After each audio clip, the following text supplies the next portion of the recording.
Halo semuanya, selamat datang kembali di channel ini. Jumpa lagi dengan saya Vicky Kimpong. Bagaimana kabar kalian semuanya? Semoga teman-teman semua selalu dalam keadaan yang sehat. Video kali ini kembali lagi kita akan menyaksikan cuplikan video yang sudah dirangkum. Ada berita-berita hangat hari ini. Semoga ini bisa memberikan berita-berita terupdate kepada kalian semua tentang perpolitikan tanah air. Dan tanpa perlu banyak basa-basi lagi, kita akan segera bahas videonya satu persatu. Dan let's do this guys, let's go. Presiden terburuk katanya. Presiden terburuk yang pernah dikirim neraka ke bumi. Gilex. Presiden terburuk yang pernah dikirimkan neraka ke bumi katanya. Itu benar-benar parah. Ya, sangat-sangat parah teman-teman. Apalagi ini? Saya mau beritahu Bapak Ibu bahwa ada orang yang dia lalu-lalu kan jadi presiden, sebenarnya itu berbahaya bagi Indonesia. Tapi siapa lagi yang saya mau jelaskan? Siapa yang menerima pendapat saya? Pak ngaca Pak, muka Anda itu seperti kiriman dari neraka, bukan Pak Jokowi. Jika semua teman-teman saya mengatakan Jokowi itu bagus, orang dari desa, Anda tidak pernah tahu bahwa Jokowi itu sudah lama dipersiapkan. Apa jadinya sekarang? Menyesalkan kita? Pelihara Jokowi. Dan setelah celakanya itu bukan berakhir Jokowi, ada lagi yang ada titip. Karena itu saya bilang, saya tulis di situ Pak, Jokowi adalah presiden terburuk yang pernah dikirim neraka ke bumi. Saya bilang begitu. Dan Jokowi itu adalah hukuman bagi bangsa Indonesia. Karena bangsa Indonesia suka menganiaya dirinya sendiri dan suka menipu dirinya sendiri. Bukan main teman-teman ya. Itu Pak Jokowi itu lahir ke dunia itu atas izin Tuhan.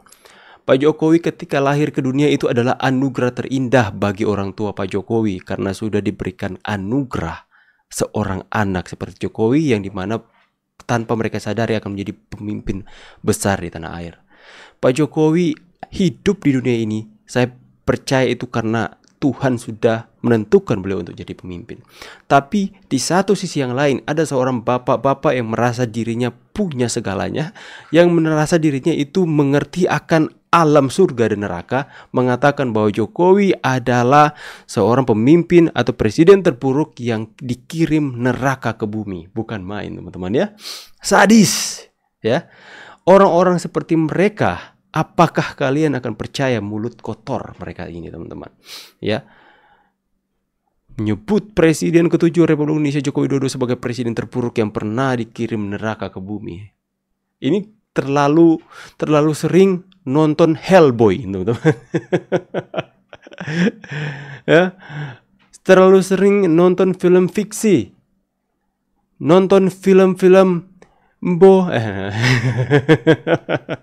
ya, sangat-sangat tidak itulah adabnya, adab orang-orang. Padahal mukanya sudahlah teman-teman ya, sudahlah. Biarkan mereka anjing menggonggong kafilah berlaru. Gak habis pikir deh sama utusan khusus Presiden Bidang Generasi Muda dan Pekerja Seni Raffi Ahmad. Masa buat meminta masukan terkait pembinaan generasi muda, yang dia datengin malah pentolan FPI Rizik Syihab. Dia bertemu Rizik pada Sabtu 1 Februari 2025 kemarin. Raffi bilang pertemuan itu untuk membahas kegiatan generasi muda di rumah ibadah. Dia bilang melakukan itu dalam rangka memperkuat toleransi beragama generasi muda. Kalau dalam rangka memperkuat toleransi, jauh panggang dari api banget. Raffi bener-bener mendatangi orang yang salah. Rizik justru orang yang selama ini bertindak intoleran. Catatan terkait tindak intolerannya panjang banget. Contohnya tahun 2003, Rizik dihukum 7 bulan penjara gara-gara menyuruh anggota FPI buat merusak dan menghancurkan beberapa tempat hiburan di Jakarta. Tahun 2008, Rizik dihukum penjara karena terlibat dalam penyerangan ke anggota Aliansi Kebangsaan untuk Kebebasan Beragama dan Berkeyakinan atau AKKBB. Penyerangan itu dilakukan saat AKKBB mengadakan konvensi di lapangan Monas, Jakarta. Tahun 2014, beredar video yang nunjukin Rizik dukung ISIS dan konsep kekhalifahan. Tahun 2017, Rizik ditetapkan sebagai tersangka dalam kasus dugaan penistaan Pancasila ideologi negara Indonesia. Masih di 2017, FPI di bawah dia nuduh BI nyembunyiin simbol palu arit di uang rupiah. Dia coba mendiskreditkan BI dengan bikin teori konspirasi yang nggak berdasar. Tuduhan ini dianggap sebagai upaya menyebarkan ketidakpercayaan terhadap institusi negara dan memicu keresahan publik. Pada tahun 2015, Rizik dilaporkan karena menghina masyarakat Sunda dengan jangan lupa kasus Firza. Sampurasun menjadi campur racun. Jelas tindakannya yang menghina budaya lokal mencerminkan kalau dia nggak menghargai keberagaman. Dengan buruknya track record Rizik dalam toleransi, jelas nggak tepat lah Raffi. Kasus mesum kenapa nggak disebut? Selain itu, Rizik juga pernah terlibat dalam kasus asusila. Dia Itu. pernah melakukan chat mesum sama Firza Hussein. Walau kasusnya dihentikan, tapi tetap aja nggak pantas dijadikan panutan. Rizik juga doyan banget menyebar kebencian ke pihak-pihak yang berseberangan sama dia. Terhadap orang yang mengkritisi kehabibannya, dia menuduh orang-orang itu sebagai PKI. Rizik juga memprovokasi jemaahnya dengan menyanyikan lagu Ganyang Fufu Fafa. Pada September 2024, Rizik juga menghembuskan isu kalau akan ada demo besar-besaran pendukung mantan Presiden Jokowi. Dia bilang pasukan berani mati Jokowi akan mengepung Jakarta pada 22 September lalu. Gak cuma itu, dia juga menyerukan umat Islam di Jakarta untuk mengasah golok untuk menghadapi para demonstran. Nyatanya, demo gak pernah ada. Dengan berbagai track record yang ada, jelas nggak layak banget kalau Raffi sebagai utusan presiden mendatangi Rizik. Karena justru dia orang yang selama ini menanam intoleransi dan permusuhan di hati anak muda. Lagi pula Raffi itu kan utusan khusus presiden bidang generasi muda dan pekerja seni. Bagaimana pendapat kalian tentang Raffi Ahmad, teman-teman ya? Katanya utusan khusus presiden.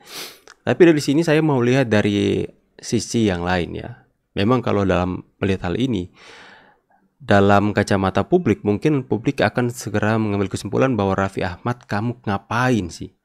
Kamu ngapain untuk ketemu dengan Rizik Syihab untuk meminta nasihat mungkin atau pendapat dari seorang yang troublemaker seperti itu? Apalagi menyangkut dengan pemuda. Bentar saya bilang melakukan itu dalam rangka memperkuat toleransi beragama generasi muda kepada orang yang sangat-sangat intoleran.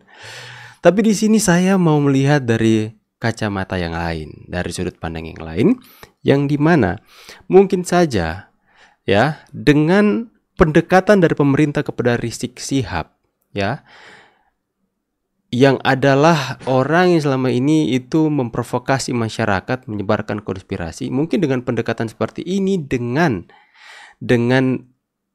memberikan tujuan bahwa ini akan toleransi beragama generasi muda, dia mungkin akan lebih terkontrol. Dia akan merasa punya, bagaimana saya menjelaskannya teman-teman ya.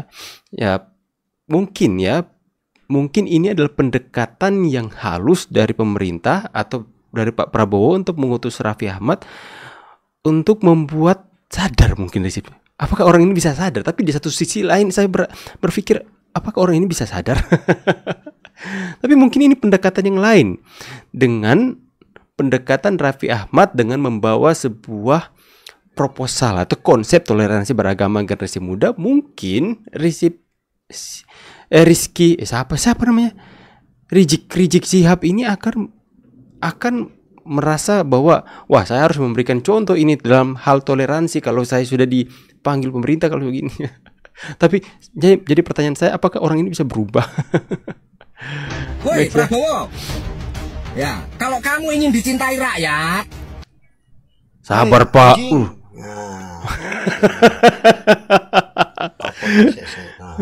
Hei anjing, sabar Bang. Kamu nggak usah ngomong Pak Prabowo biar dicintai rakyat kayak apa. Pak Prabowo sudah dicintai rakyat. Nggak sopan sekali ya. Yang nggak cintai Pak Prabowo itu hanya gerombolan kamu 16% itu. Nyata sudah itu. Karena Pak Prabowo sudah bergabung sama Pak Jokowi. Sakit hatimu itu aslinya sama Pak Jokowi. Aslinya itu gerombolan 16%. Coba kalian lihat deh. Nggak sopan sekali teman. Coba Anda di depan Pak Prabowo langsung seperti itu. Coba, saya tantang Anda, kalau Anda berani di depan Pak Prabowo, hei Prabowo, coba. Kalau ditampar sama Mayor Teddy Anda ya.